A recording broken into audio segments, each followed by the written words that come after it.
Everyone, need your attention, please. I'm gonna burn this place to the ground. She was the only person who ever took care of me. Buddy, I'm counting to 3. 1, 2, 3.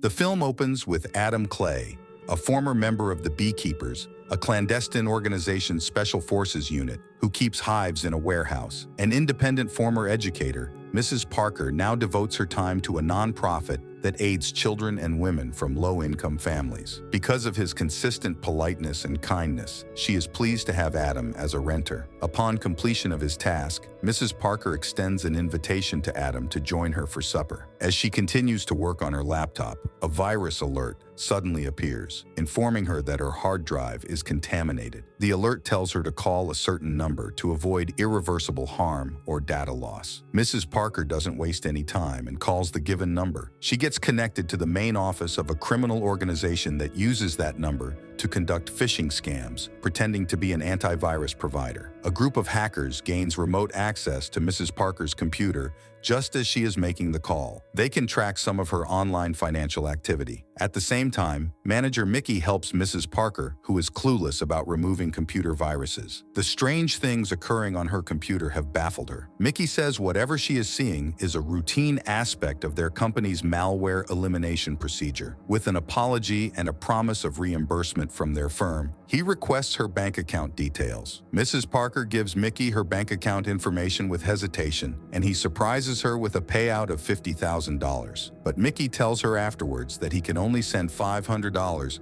and asks Mrs. Parker to give him back the extra. Mrs. Parker immediately returns the funds to Mickey by logging into her online bank account. Her whole bankroll disappears as she types in her password to finalize the purchase. Mickey and his accomplices had breached Mrs. Parker's bank account, shocking her. Along with her life savings, she has also lost $2 million that belong to the nonprofit she oversees. Adam is busy collecting honey and transferring it to a glass jar. At the same time, Mrs. Parker is taken aback by the unexpected robbery. He intends to provide Mrs. Parker with the honey as a gift, but when he gets to her home, he gets suspicious and stealthily takes a knife out of the kitchen to defend himself. Upon entering the living area, Adam was greeted with a startling scene. A handgun was found on the floor next to the body of Mrs. Parker, who had unfortunately departed suddenly. At that moment, FBI agent Verona points her gun at Adam, and to his surprise, it turns out that Verona's mother was Mrs. Parker, and she suspected that Adam was involved in her murder. She immediately arrests him, and after the police officers arrive, they inform Verona that her mother's death was most likely a suicide. When interrogating Adam,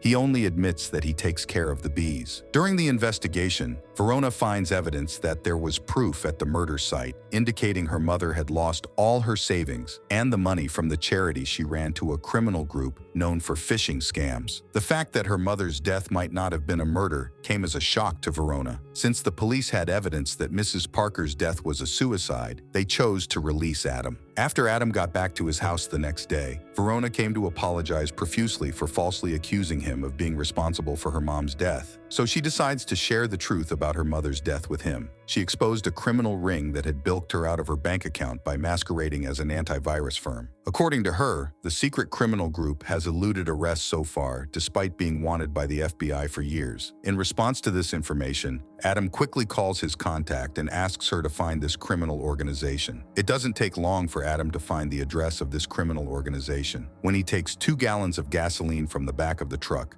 the security guards stop him from passing. He quickly knocks them out and reaches the control room, where the employees work on their computers. On purpose, Adam assaulted one of them and made them swear they would never take advantage of helpless people. After he told them to leave the room, he poured gasoline on all the computers and effortlessly defeated Mickey and his soldiers when they came to face him.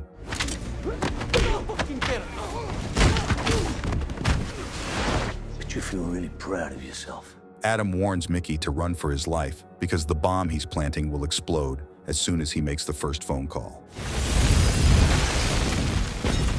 Immediately after the horrific explosion at the UDG building, Mickey contacted his employer, Derek Danforth, to inform him about the awful situation. He said that an intruder posing as the beekeeper had broken into their organization, rendered their security guards helpless, and destroyed their main office. Derek coldly tells him to recruit some hitmen and ask them to kill Adam. Verona felt pleased upon hearing about the big explosion at the UDG headquarters. Mickey and his mercenaries discover Adam's whereabouts the next day while he tends to his beehives. They violently destroy all the beehives, and while they are armed, they try to kill him in his hiding place. It seemed like Adam had anticipated their pursuit and was ready for a showdown. He skillfully retaliated, killing the thugs in a counterattack. To teach Mickey a hard lesson, Adam purposefully spared him but amputated his right-hand fingers with a bandsaw. After that, Mickey took advantage of the situation and escaped. While questioning an employee of UDG, Verona also learned that her mother's house had burned down. When she got there in a panic, she saw that Adam's garage was in ruins. Surprisingly, among the possessions of one of the victims from the fire scene, she discovered an identity card from the UDG firm. After making this revelation, Verona began to believe that Adam was complicit in all the events involving the UDG corporation. Amidst all this, Mickey, who had managed to get away from Adam, contacted Derek to let him know that the assassination plot had failed and that he had lost his right-hand fingers. Anger erupted in Derek Danforth,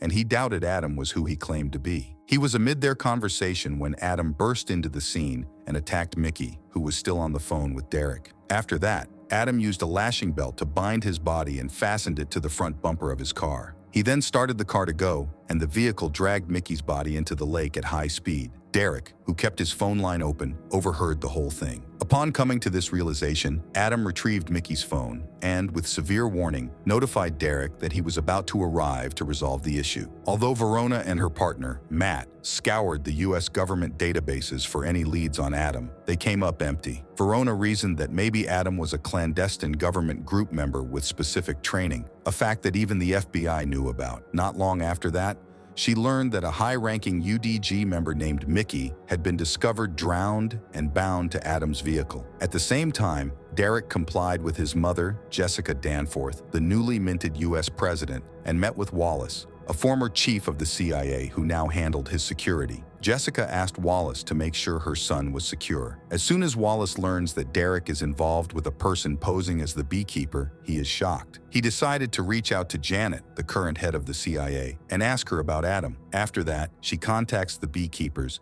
and learns that Adam has retired from the organization. She discusses this issue with Wallace. Wallace gave Janet the silent order to dispose of Adam. Per his instructions, she assigned Anna, one of their agents, to kill Adam. That night at the gas station, Adam was refueling his truck when Anna unexpectedly attacked him. However, he initially hid, but eventually defeated Anna.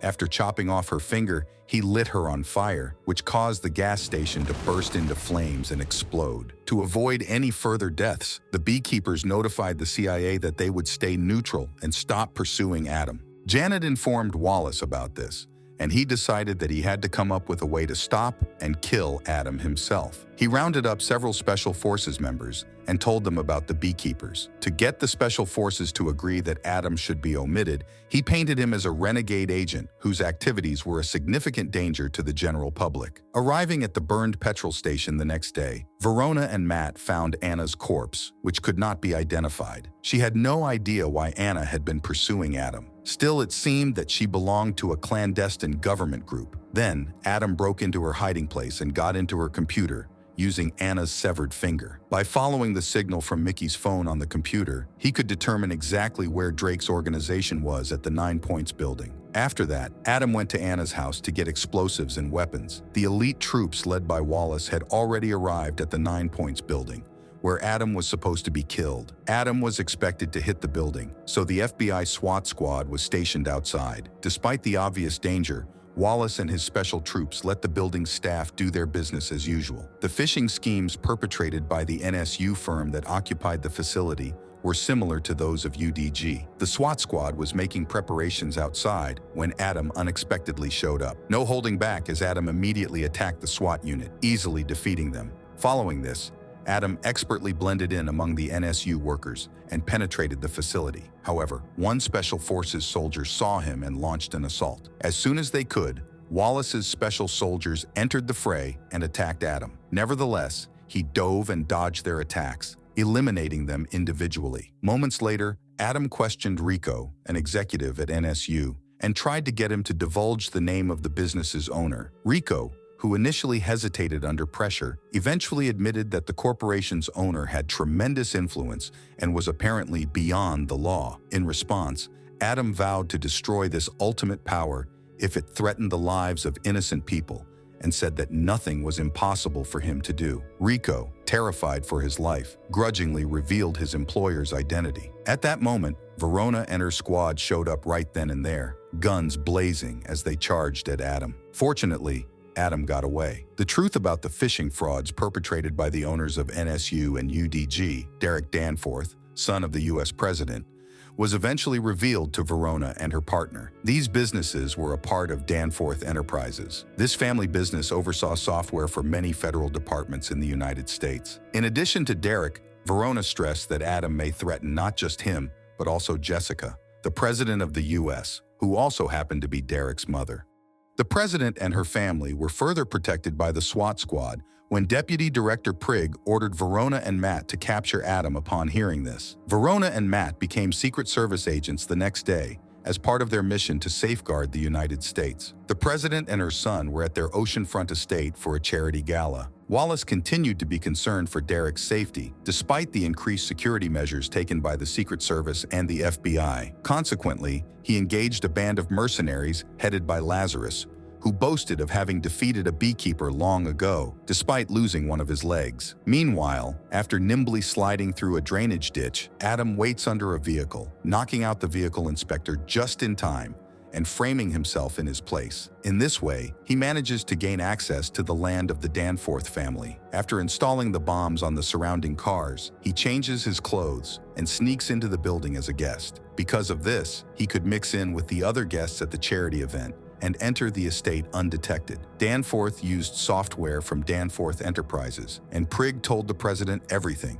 including how Danforth set up many phishing schemes. Meanwhile, as Verona realized he was there, she ordered the SWAT squad to apprehend Adam soon. Moments later, Adam knew he was surrounded and threatened, so he knelt down. Just before Lazarus kills him, he diverts attention by detonating all Secret Service vehicles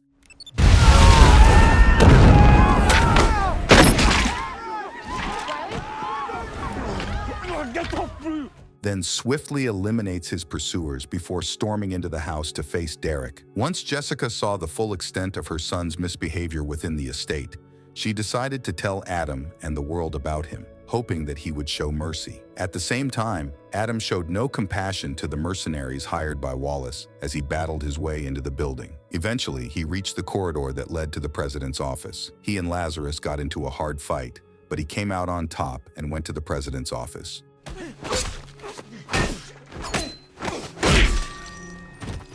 To stop Adam from murdering Derek, Wallace accosted him as he attempted to enter the room. Despite Wallace's pleadings, Adam proceeded to snap his fingers instead. In the Oval Office, Derek, seeing his mother get ready to expose his wrongdoing, resorted to extreme measures, drawing a gun and shooting Prakey to death. During this chaotic period, Adam made preparations to break the door by planting an explosive device on it. He dashed inside the room when the door opened, with Verona and other FBI officers following closely. When Derek realized what had happened, he freaked out and kidnapped Jessica, his own mother. He is anxious and contemplating killing his mother as a means of evading this complicated situation.